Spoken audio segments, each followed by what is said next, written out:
Shalom, shalom. This video is about the gospel portion of Parashat Vayeshev. It's from the gospel according to Matthew chapter 1, and it's only a couple of verses 18 to 25. It's all about the birth of Yeshua, the Messiah. The conception of Yeshua occurred during the Chanukah Festival of Lights. Chanukah is a biblical festival that Yeshua himself celebrated. In the Gospel of John chapter 10, you can read about it. And it is happening over an 8-day period in less than 2 weeks from now, about 10 days from now.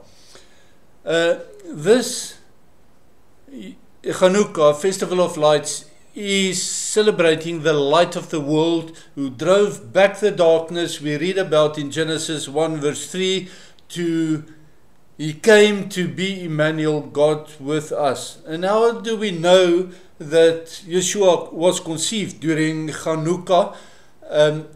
The logic is as follows. Elizabeth's baby, John the Baptizer, was conceived after the priestly course of Abia, which is in the 4th Hebrew month, the month called Sivan, and it corresponds to May or June on our Gregorian calendar. 6 months from Elizabeth's conception in Sivan takes us to the 10th Hebrew month, the month called Kislev, which normally is November, December. That is when Yeshua was likely conceived in Miriam's womb. Not born, conceived. And the reason is because in Elizabeth's 6th month of pregnancy, Miriam visited her, and unborn John the Baptizer leaped up in her womb. The Chanukah Festival of Lights occurs on the Hebrew calendar between the 22nd Kislev and up to the 2nd or 3rd day of Shevat, the 11th month. Therefore, we can work out that from the 9-month pregnancy that Yeshua's birth probably occurred during Sukkot, the festival of Sukkot, when the king came to the field to his harvest. That is the festival of Sukkot, looking for a bride as well. Chanukah calls us to rededicate our personal temples to Adonai. Chanukah means to dedicate. And the festival comes from the book of Maccabees, when the Maccabees drove the Greeks out of the temple and they wanted to rededicate the temple. That's when Chanukah, the Festival of Lights, started. To rid ourselves, to prepare for Chanukah, for rededicating ourselves, we have to rid ourselves of idols and correct our course, to walk in our derech Yeshua, the way of Yeshua, in the narrow way of Torah interpretation, as he did. Chanukah links our gospel portion to Joseph's reawakening as the master of dreams in the Torah portion. Joseph, once he rediscovered that he was the master of dreams and he rededicated himself to his calling, he rose from the dungeon to rule as second in charge over the whole world in order to fulfill his calling.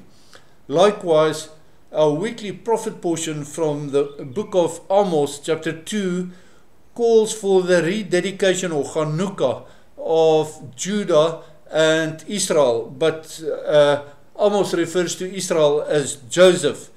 And of course, this all links very well to the upcoming Chanukah festival, the Festival of Lights, the Feast of Rededication. So let us consider Yeshua's adopted early father Joseph and his prayer in Matthew 1 verse 19 to 23. Yes, you may ask, what prayer? We learn from Joseph that there is no need for grandstanding prayer like that of the Pharisee in Luke 18. Adonai answered Joseph's quiet, unrecorded prayer about what to do regarding Miriam's pregnancy. We only read that he heard that she was pregnant.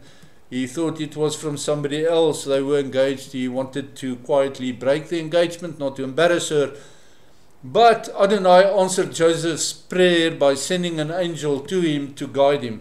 The same happened with Joseph and Adonai with answering his prayers through an angel in Matthew 2 verse 13 and again in Matthew 2 verse 19 and 20 and again in Matthew 2 verse 22 and 23. In these 4 occasions we have an outstanding testimony about Joseph, the adoptive father of Yeshua. Joseph truly was a son of God. Adonai's answers to Joseph came as appearances in vivid dreams, and this links in the New Testament Joseph to the Torah portion, master of dreams. Also happened to be called Joseph. The suffering servant Messiah, as Yeshua was in his first coming, he was also called the son of Joseph, Messiah. In that is all linked to Joseph in Egypt, the suffering servant, but also to his adoptive father, Joseph. We learn that Joseph was a strong, silent, upstanding man of faith. He was righteous, a tzaddik. And we learn that God answered his prayers. Joseph had no need for his prayers to be recorded in the Bible for recognition and for rewards. The recognition from Adonai was enough for him. He was no show pony. His reward was in heaven, not in admiration from pop followers on social media. In Matthew 1:24, we read that Joseph did what the angel of Adonai told him to do. So the text also raises this question: what does it mean that Yeshua's conception was from the Ruach HaKodesh? I asked this question because that's what the angel told Joseph. He said her pregnancy is from the Ruach HaKodesh, from the Holy Spirit. What does it mean? Conception from the Holy Spirit. Well, the phrase born of the Spirit is rooted in Yeshua's conversation with Nicodemus in the Gospel of John.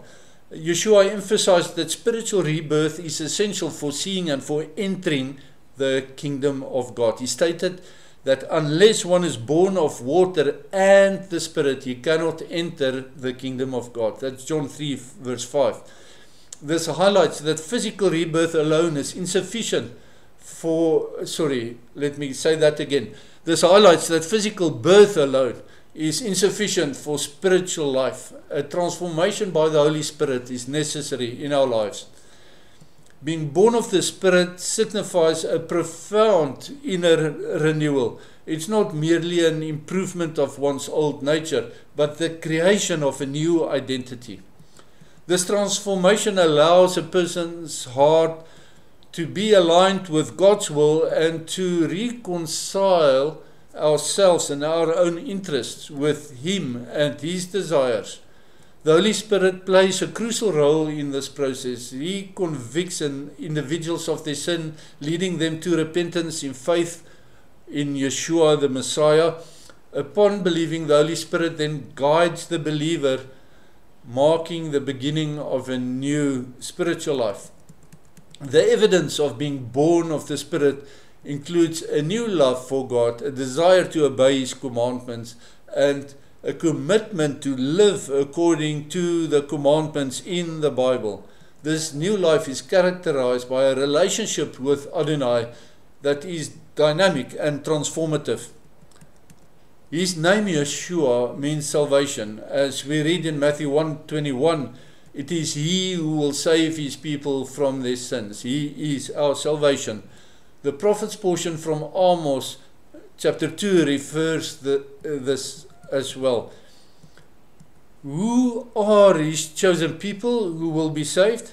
Well, the Bible makes it very clear who God's chosen people are.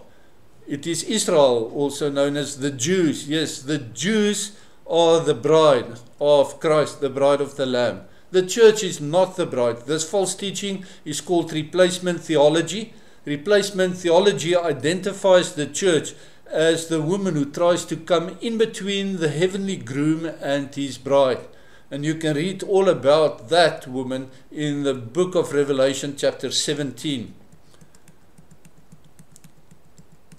You can then ask, is there any hope for Gentiles? And of course the answer is yes. Paul explained it to us in Romans chapter 11. Gentile believers in the Jewish Messiah who walks in his narrow ways, Derech Yeshua, they are grafted, or Netzarim, onto the tree of Jacob or Israel. We become adopted children of Israel. And by Torah law, as well as this Torah law has been retained in secular laws around the world, adopted children receive the same rights as natural children. So Yeshua's virgin birth, or alias Immanuel, God with us, is fulfillment of the prophecy in Isaiah chapter 7 verse 14. Please read that for yourself. I pray that what I said will entice you to read and study these few verses from Matthew for yourself, and I pray that God will unlock it for you. I also pray that Adonai Eloheinu will bless you and keep you, that He will lead you in your studies, that He will provide for your every need, and that He will give you shalom. Shalom means that He will make you complete, that He will heal you, and that He will give you inner peace even in the midst of life's storms that we have to go through. Shalom, shalom.